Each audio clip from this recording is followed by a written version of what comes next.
एक सवाल जो शायद हम सबने कभी ना कभी रात में तारे देखते हुए खुद से पूछा होगा कि इस इतने बड़े, इतने विशाल ब्रह्मांड में क्या हम सच में अकेले हैं? चलिए आज इसी रहस्यमयी सवाल के सफर पर निकलते हैं। शुरुआत करते हैं अपने घर से, मतलब हमारी अपनी गैलेक्सी मिल्की वे से।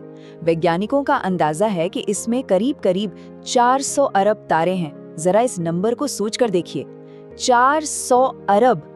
ये इतना बड़ा नंबर है कि हमारा दिमाग इसे ठीक से प्रोसेस भी नहीं कर सकता। और याद रखिएगा, ये तो बस एक गैलेक्सी है, ऐसी तो अरबों खरबों गैलेक्सीज इस ब्रह्मांड में मौजूद हैं।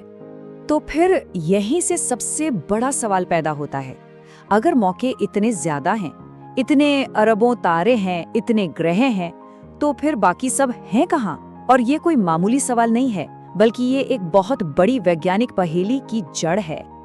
तो चलिए पहले हिस्से में इसी सवाल को टटोलते हैं। ब्रह्मांड, क्या हम अकेले हैं?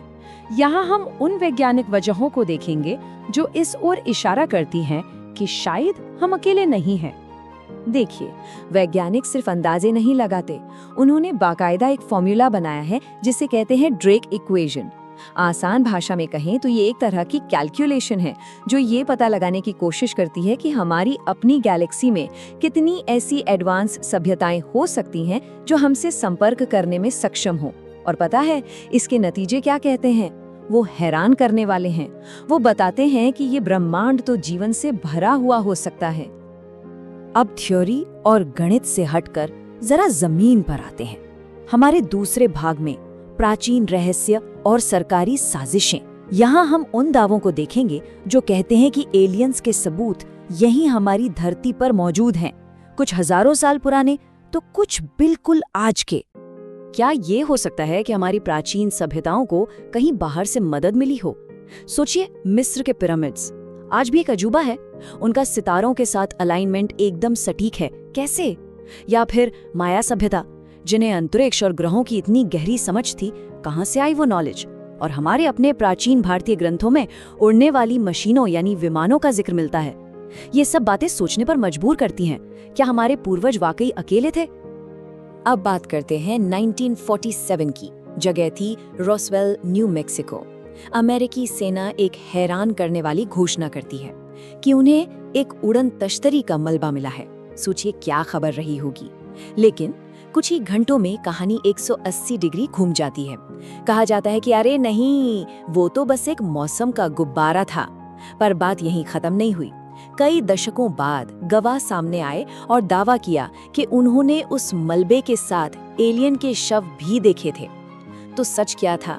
ये वो रहस्य है जो आज भी यूएफओ की कहानियों के बिल्कुल सेंटर में है।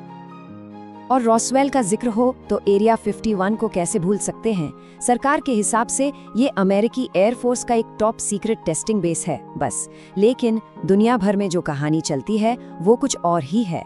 लोगों का मानना है कि यहाँ पर एलियन टेक्नोलॉजी पर रिसर्च होती है, क्रैश हुए यूएफओ रखे गए हैं और उनकी तकनीक को समझने की कोशिश की जा रही है।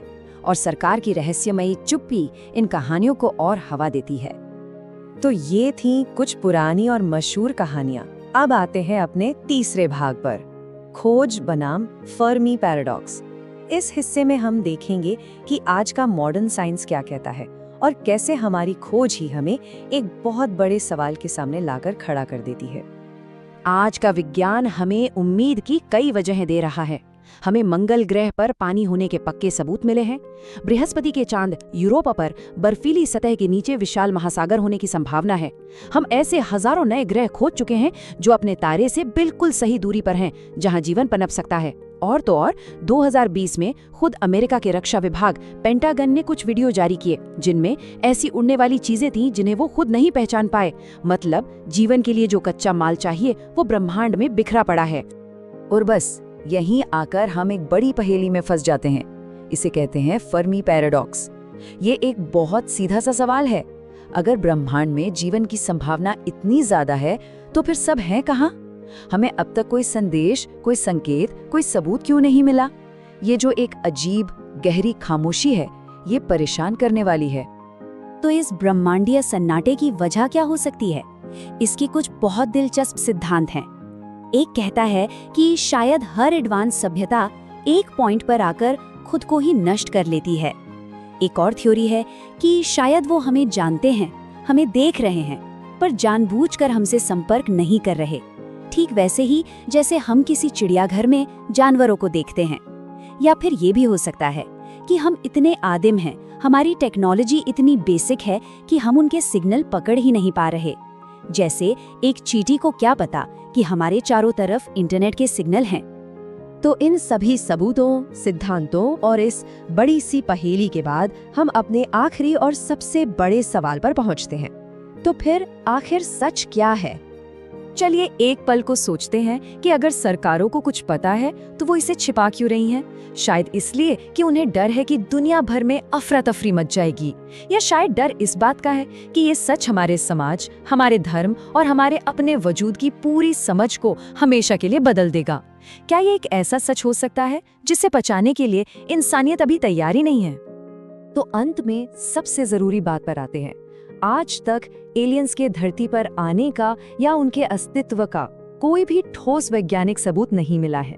कहानियां बहुत हैं, रहस्य अनगिनत हैं, लेकिन ऐसा कोई भी सबूत नहीं है जिसे विज्ञान मान सके। लेकिन इतने सारे अनसुलझे सवालों के बीच एक ख्याल जरूर आता है कि शायद हम एक ऐसी सच्चाई की दहलीज पर खड़े हैं जो ब्रह्मांड के बारे में हमारी पूरी समझ को हमेशा के लिए बदल कर रख देगी। और ये हमें उसी एक अंतिम सवाल के साथ छोड़ जाता है जिस पर शायद सदियों तक सोचा जाएगा, क्या हम कभी वाकई अकेले थे?